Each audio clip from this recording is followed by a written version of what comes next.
Madame, mademoiselle, monsieur, bonsoir et bienvenue. Jacques Aristide à Washington, ravi de vous retrouver dans Le Monde aujourd'hui. Les titres que nous allons développer ce soir.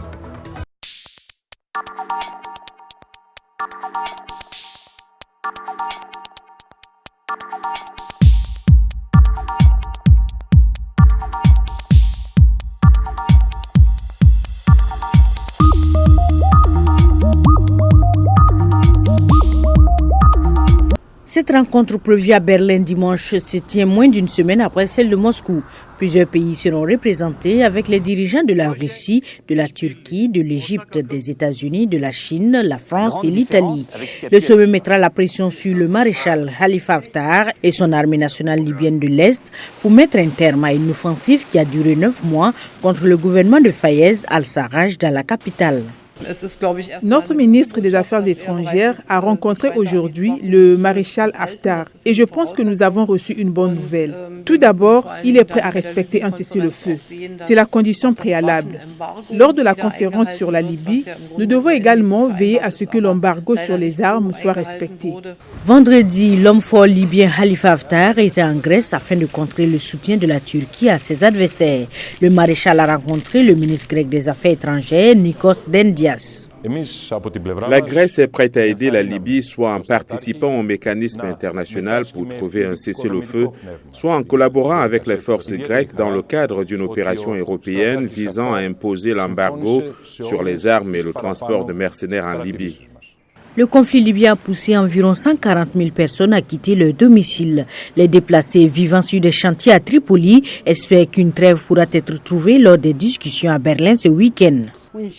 Nous espérons, si Dieu le veut, lors de la conférence de dimanche, que Dieu unira leurs paroles et qu'ils parviendront à un accord afin que je puisse retourner chez moi.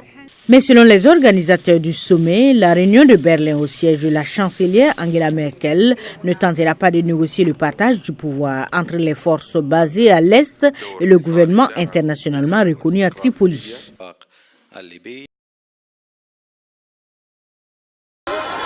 C'est à l'appel du parti de Yahya Jammeh, l'Alliance patriotique pour la réorientation et la construction, que les manifestants ont pris d'assaut les rues de Banjul. Direction le siège de la Commission africaine des droits de l'homme et des peuples, où ils ont déposé une pétition à transférer à l'Union africaine. Nous, membres de l'Alliance pour la réorientation patriotique et la construction, APRC, exigeons la pleine mise en œuvre de la déclaration commune concernant le retour inconditionnel et immédiat de son Excellence, le Dr Yahya Jammeh. Ils disent à réclamer le retour de l'ancien président en toute légalité. Dans un communiqué publié à l'époque où Yahya Jammeh quittait la Gambie, l'Union africaine, la Communauté économique des États de l'Afrique de l'Ouest et les Nations unies s'étaient engagés à œuvrer pour le respect de sa sécurité et de ses droits, notamment celui de rentrer en tant que citoyen et ancien chef de l'État. Nous avons besoin de lui parce que nous souffrons vraiment dans ce pays. Depuis qu'il est parti, il n'y a plus de paix. Maintenant, nous payons pour mettre nos enfants à l'école. Avant, on ne le faisait pas.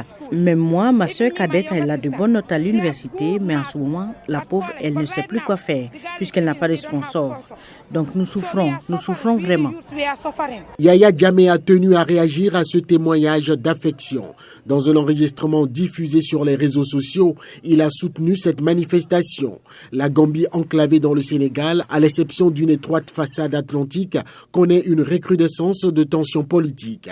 Des milliers de Gambiens ont défilé également dimanche en faveur du maintien au pouvoir pour 5 ans du président Barrow, malgré son engagement initial à n'en servir que 3 ans. Les sénateurs américains prêtent serment ensemble. Puis, un par un, ils signent un registre où ils s'engagent à rendre justice de manière impartiale. Dans l'histoire de cette République, aucun président n'a affiché un mépris aussi total vis-à-vis d'une enquête de destitution. Cet abus de pouvoir a servi à masquer les fautes répétées du président.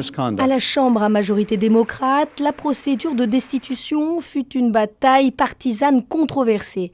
La situation sera différente au Sénat, assure le chef de la majorité républicaine. Cette enceinte existe précisément, Madame la Présidente, afin que nous puissions regarder au-delà de nos querelles quotidiennes et comprendre comment nos actions se répercuteront sur les générations futures. Les démocrates affirment que le processus ne pourra pas être équitable si les sénateurs ne sont pas autorisés à entendre des témoins ou à voir les documents qui, selon eux, prouvent que le président a suspendu l'aide à l'Ukraine en échange d'enquêtes qui bénéficieraient à sa réélection. Chacun de nous devra choisir entre entamer ce procès à la recherche de la vérité ou au service du désir du président de dissimuler et de précipiter les choses. Le procès a commencé alors qu'une agence gouvernementale indépendante a annoncé que l'administration Trump avait enfreint la loi en suspendant l'aide approuvée par le Congrès à l'Ukraine. Pour les sénateurs républicains, aucune infraction passible de destitution n'a été commise. Toutefois, Lev Parnas, un associé de Rudy Giuliani, l'avocat personnel de Trump, pourrait être un témoin du procès après qu'il a déclaré que Trump savait exactement ce qui se passait avec l'aide à l'Ukraine. Le président Donald Trump le nie. Je n'ai jamais eu de conversation dont je me souvienne avec lui. Les démocrates espèrent que ces révélations augmenteront la pression sur Mitch McConnell pour autoriser l'audition de témoins. Lundi étant férié aux États-Unis, c'est la date anniversaire de la naissance de Martin Luther King. Le procès reprendra dès mardi.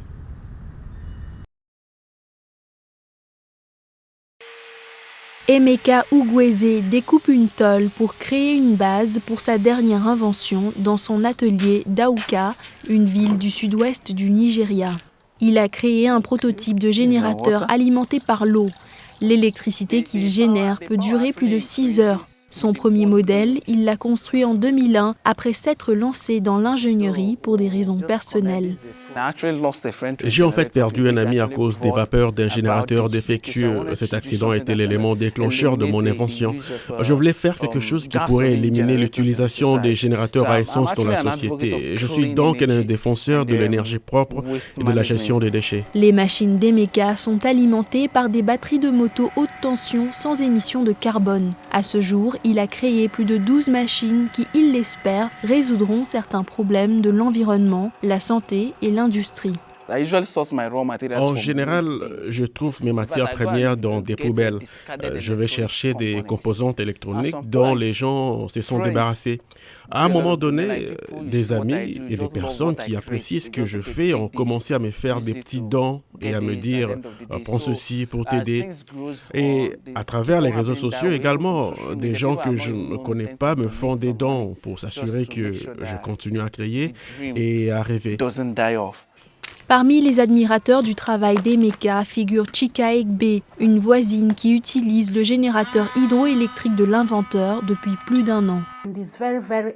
C'est vraiment excellent. Je l'ai même supplié de m'en vendre un, mais il a dit que ce n'était pas possible pour l'instant. J'attends donc qu'il en produise en grande quantité et qu'il les commercialise. Je dois en acheter au moins 5 pour toute ma famille. Il est estimé qu'au Nigeria, le pays le plus peuplé d'Afrique, environ 80 millions de personnes n'ont pas accès à l'électricité. La plupart des foyers et des entreprises sont obligés d'utiliser des générateurs à essence ou à gasoil. Pour le moment, les consommateurs ne peuvent acheter que des bouteilles de 50 millilitres. Mais d'ici le mois de mars, promet le jeune entrepreneur, les bouteilles de 100 et 750 millilitres seront en vente. Sa vodka se décline en 3 saveurs, la vodka pure avec 40% d'alcool, la vodka au miel avec 30% d'alcool et la vodka amère avec 35% d'alcool. Un produit dont son cofondateur Imien Jones explique ici le processus de fabrication à l'aide d'ingrédients locaux. C'est là que nous obtenons notre matière première pour fabriquer notre vodka Haps. C'est la première étape du processus, obtenir la matière première à John Jackson Farm. Ils broient la canne et une fois qu'ils l'ont broyée, ils obtiennent le jus que nous utilisons. Cependant, s'ils veulent faire du jus de canne, mais pour nous, nous récupérons la matière première à ce niveau. Une fois ce jus récupéré, le processus de fabrication peut commencer. Le processus consiste à le mélanger avec du manioc. Nous le fermentons pendant 2 semaines. Après la fermentation, nous le distillons. Imian Jones n'entend pour l'instant ne vouloir vendre qu'au Libéria et prévoit de toucher les marchés ouest-africains à l'avenir. Biochimiste de formation, Jones a travaillé pour différentes sociétés pharmaceutiques, dont Johnson & Johnson aux États-Unis, où il a fait ses études. Il est rentré au Libéria pour démarrer sa propre entreprise. En ce moment, le ministère du Commerce apprécie que nous soyons venus au pays démarrer une entreprise. Ils sont ravis que les Libériens essayent de ramener dans le pays ce qu'ils ont appris de l'étranger. Lancé il y a 3 ans, lorsqu'il distillait du vin avec sa femme dans leur sous-sol en Pennsylvanie aux États-Unis, le projet de vodka de Jones entend apporter une contribution au problème de chômage au Libéria grâce à la création d'emplois. Beaucoup de ceux qui ont goûté à cette vodka made in Liberia la décrivent comme douce, sans sensation de brûlure, une raison de plus pour soutenir ces produits locaux.